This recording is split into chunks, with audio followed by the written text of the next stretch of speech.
Die wunderschöne Vassilissa. Vor langer Zeit hat einmal ein Mann und eine Frau gelebt.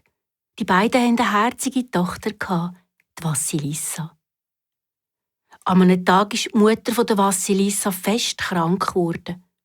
Als sie gemerkt hat, dass sie gleich sterben muss, hat sie ein kleines Püppli unter dem Kopfkissen genommen und hat zu der Vassilissa gesagt: «Mein liebes Kind, schau, das Püppli schenke ich dir. Immer wenn du in der Not bist, musst du in dem Püppli deinen Kummer erzählen, dann tut es dir helfen.» Gleich darauf ist die Mutter der Vassilissa gestorben.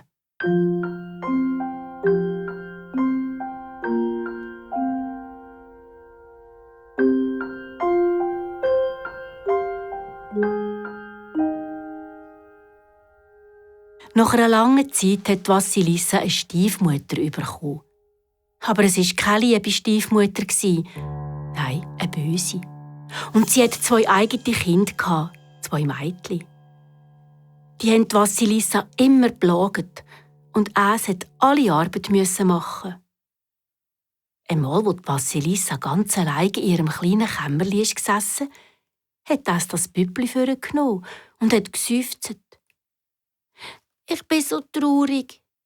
Meine Stiefmutter und meine Stiefschwestern plagen mich immer und lassen mich die schwerste Arbeit machen.» Da hat das Püppli gesagt: «Gang du ruhig schlafen, ich will dir schon helfen. Solange ich bei dir bin, kann dir nichts passieren.» Und schau auch da, wo die Vassilissa am anderen Morgen aufgestanden ist alle Arbeit gemacht. Das Haus putzt, die Wäsche gewaschen, im Ofen hat das Feuer gebrannt und das Essen ist auch schon auf dem Tisch gestanden. Die Vassilissa konnte den ganzen Tag ausruhen. Das kleine Püppli hat in der Vassilissa sogar noch ein Kräutchen gezeigt, das macht, dass die Haut schön fein bleibt.